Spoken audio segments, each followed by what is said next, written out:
Dear viewers, hello বন্ধুরা, German ভাষা শিক্ষা কোর্সে আপনাদের স্বাগতম। আমরা আজকে জার্মান ভাষাভাষীদের কিছু কমন ফ্রেজ, তার মানে হচ্ছে জার্মান ভাষাভাষীরা হরহামেশাই যে সমস্ত বাক্য বলে থাকে এর কয়েকটি বাক্য শিখব। জার্মান ভাষায় এদেরকে বলা হয় häufige Redemittel। বন্ধুরা আবার বলি, häufige Redemittel, häufige Redemittel।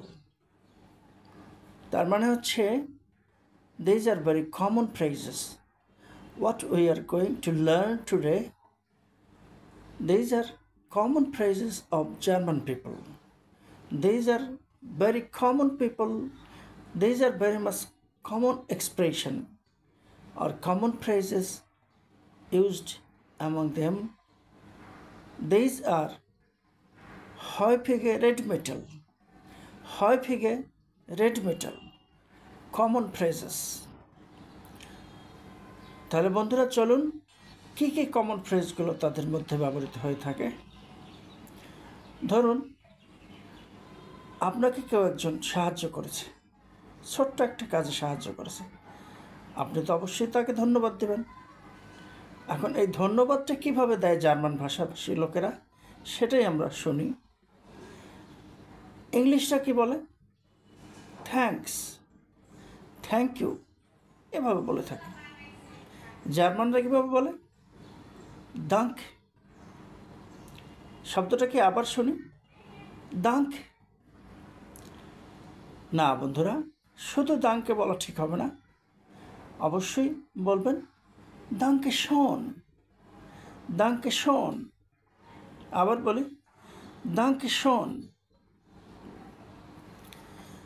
অথবা আপনি যদি অনেক ধন্যবাদ দিতে চান সেক্ষেত্রে বলতে পারেন ভিলেন দাঙ্ক, ভিলেন দাঙ্ক, অর্থাৎ thank you so much, thank you very much. আবার বলি ভিলেন দাঙ্ক, ভিলেন দাঙ্ক। আচ্ছা, কেউ যদি আপনাকে ধন্যবাদ দিল, তার উত্তরে আপনি কি বলবেন? বিটে অথবা বিটে শোন, বিটে অথবা বিটে শোন। জার্মানরা অবশ্যই অত্যন্ত ভদ্র, মার্জিত এবং সভ্য জাতি। তারা এই বিটে শব্দের বহুবিধ ব্যবহার করে। যেমন আমরা ইংলিশে হরহামেশাই শুনে থাকি প্লিজ, প্লিজ শব্দের বহুবিধ ব্যবহার আছে। এই বিটে শব্দটিও প্লিজ হিসেবে ব্যবহৃত হতে পারে। বিটে, বিটে শোন, বিটে, বিটে শোন।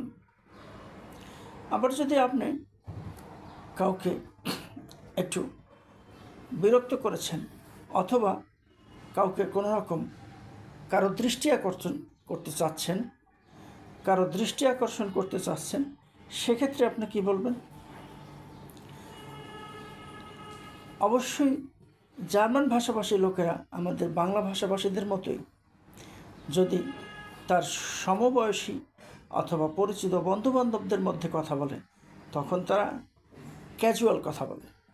আবার যখন কোনো সিনিয়র অথবা কোনো অপরিচিত লোকের সাথে কথা বলে তখন তারা মার্জিত ভাষায় কথা বলে এবং সম্মানের সাথে কথা বলে।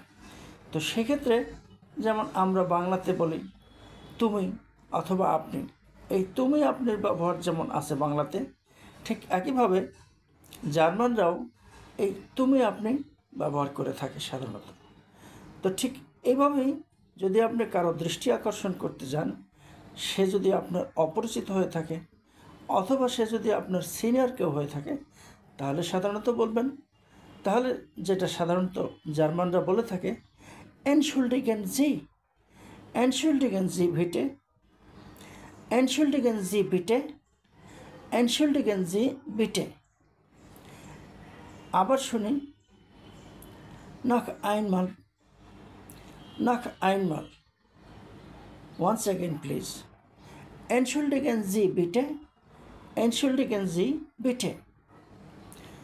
কিন্তু যদি আপনি আপনার পরিচিত অথবা বন্ধুবান্ধব এই ধরনের লোকদের সাথে কথা বলেন, সেক্ষেত্রে শুধুমাত্র entschuldigung bitte, entschuldigung bitte, entschuldigung bitte, entschuldigung। আসলে জার্মান ভাষায় অনেক শব্দ আছে যেগুলো বেশ অনেকগুলো অক্ষর দিয়ে বেশ বড় বড় লেটার বড় বড় ওয়ার্ড মনে হয়, কিন্তু না, একসময় ঠিকই আপনাদের এগুলো অভ্যস্ত হয়ে যাবেন, আপনার অভ্যাসে পরিণত হয়ে যাবে। সুতরাং আবার শুনে নেই, entschuldigen Sie bitte অথবা entschuldigung bitte, entschuldigung bitte। যদি আপনি কারোর সাথে দুঃখ প্রকাশ করতে চান অথবা কাউকে সরি বলতে চান, যেমনটা আমরা ইংলিশে বলে থাকি আই এম সরি, অথবা বাংলাতে বলে থাকি আমি দুঃখিত, সেক্ষেত্রে জার্মানরা কী বলে?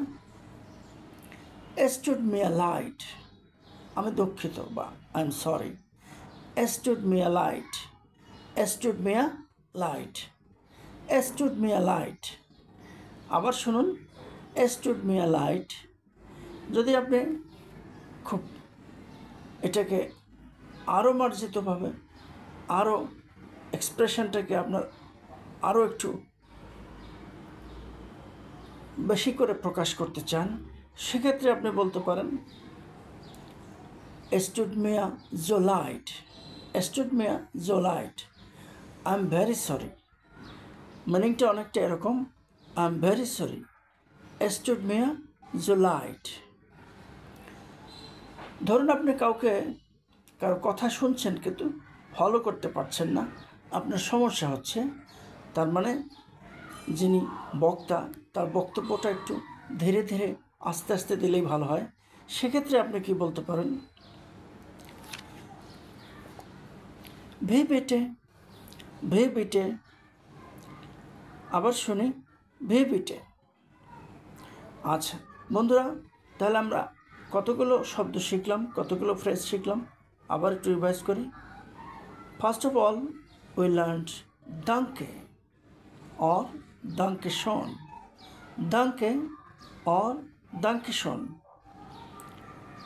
Next, vielen Dank, vielen Dank।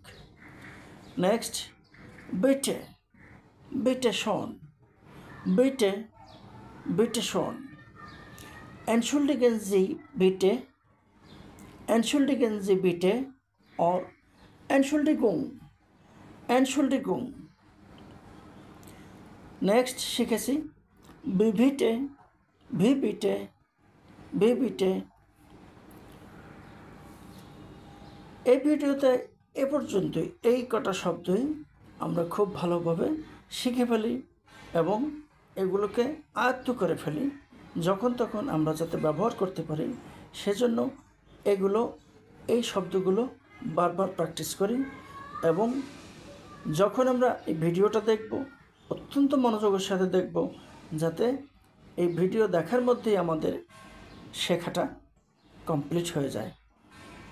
ধন্যবাদ বন্ধুরা। চুজ।